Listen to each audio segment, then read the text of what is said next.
Space, the final frontier. These are the voyages of a new Trekkie. My 5-year mission to search out Star Trek media, to seek out our fans and merchandise, to boldly go where no fan has gone before.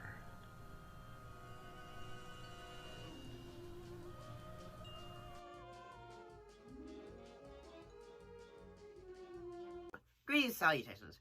Today, we're not looking at a episode from Enterprise, The Next Generation, original series. Today, we're looking at a fan series called Star Trek New Voyages, or Star Trek Phase 2. Let's go ahead and give some details about it. It started in 2004 and ran until 2016. Basically, the series takes place after the Star Trek animated series, and in a way is trying to tell the final 5 years of the 5-year mission of the Enterprise. This series was created by James Cawley and Jack Marshall.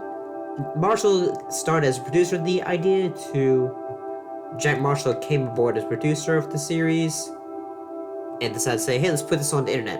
The first episodes were filmed on a set at a long-shuttered car dealership in Port Henry, New York, but production eventually moved to a former Family Dollar store at 112 Montclair Street in downtown Ticonderoga, New York. Some of the actors that would not only appear in this series would range from George Takei reprising his role as Sulu, Walter Koenig as Chekhov, and as well as Eugene Roddenberry Jr., the son of Star Trek creator Gene Roddenberry, served as consulting producer. Now that we've laid the groundwork, let's talk about it.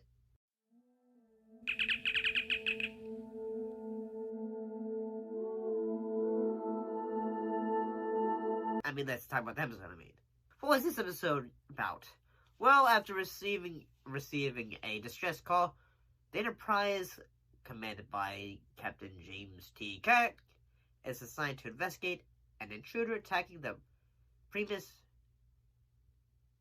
5 colony. Once there, the crew encounters a strange alien life form that can produce visions of personal events displaced in time. Welcome aboard, Mr. Spock. I have been, and always shall be, your friend. Live long and prosper. These visions may hold the key to better understanding the threat they are about to encounter. I'll be honest, when it comes to Trek, honestly, it's a little bit strange seeing, different actors for the original crew. Then again, people are probably used to, actors, playing, versions of the crew. I got used to it when they did the, J.J. Abrams films. You inadvertently activated a torpedo. Could you replicate the process? Why the hell would I want to do that? Can you or can you not? Damn it, man, I'm a doctor, not a torpedo technician. I got used to it. I haven't really seen Star Trek, the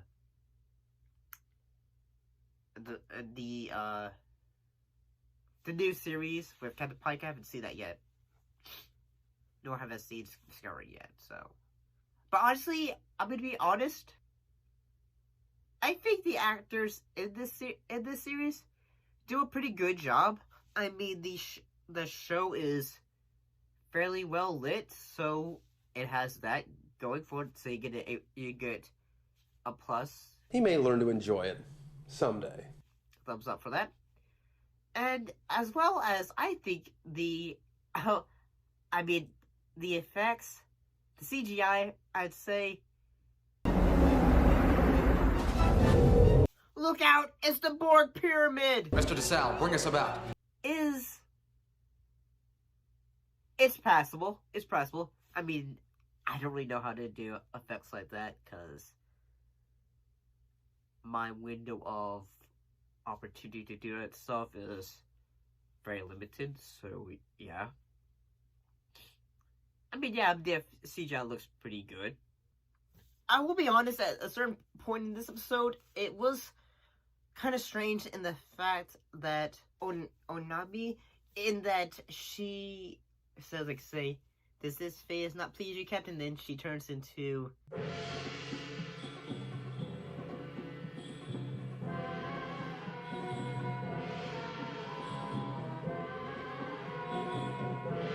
sexy green alien. And that moment made me think, like, say, I can't remember, but I don't think Kirk was ever, like, seduced by a green alien. It made me think, like, was that just, like, a thing? Kirk, was he just interested in green aliens? I'm pretty sure that was something that happened to Captain Pike. Could be wrong. I do have to say that the actor James Cawley, who plays Kirk, he was actually a Elvis impersonator, the best one in the country, apparently. I do have to say, it's a little bit weird. I mean, he does a good job as Kirk. Mr. Chekhov, take our guest to the brig to get a grip. But I will say, it's almost like when you're watching him, it's almost like you're watching Elvis Presley in a Trek series. So, I kept on thinking that, honestly. And I do have to say, the actress who played Onabi, she does a pretty good job. She's not taking it seriously. She's having fun with it, honestly. The brig? Oh, I'd love to go there. Captain, this is going to be so much fun. Take me, you mad Russian. I take her for that. She is having a lot of fun, honestly. And honestly, I feel like, say, the actors in this series, in this episode, they do a pretty good job. Have you made any contact with the colony? Negative, Captain. I'm no longer receiving the distress signal. There's an unusual amount of interference on subspace.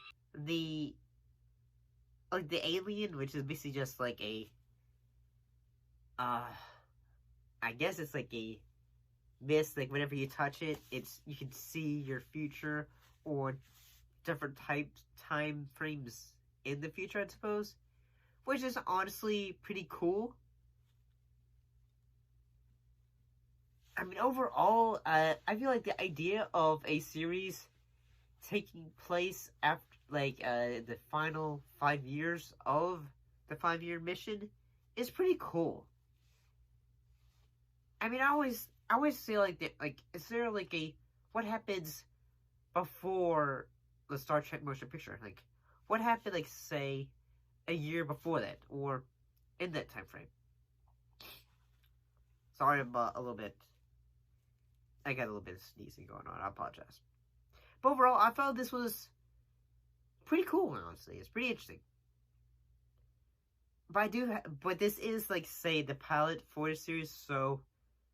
I mean, yeah. It's gonna have a little bit of issues, but it's just like a proof of concept. But, what do you guys think?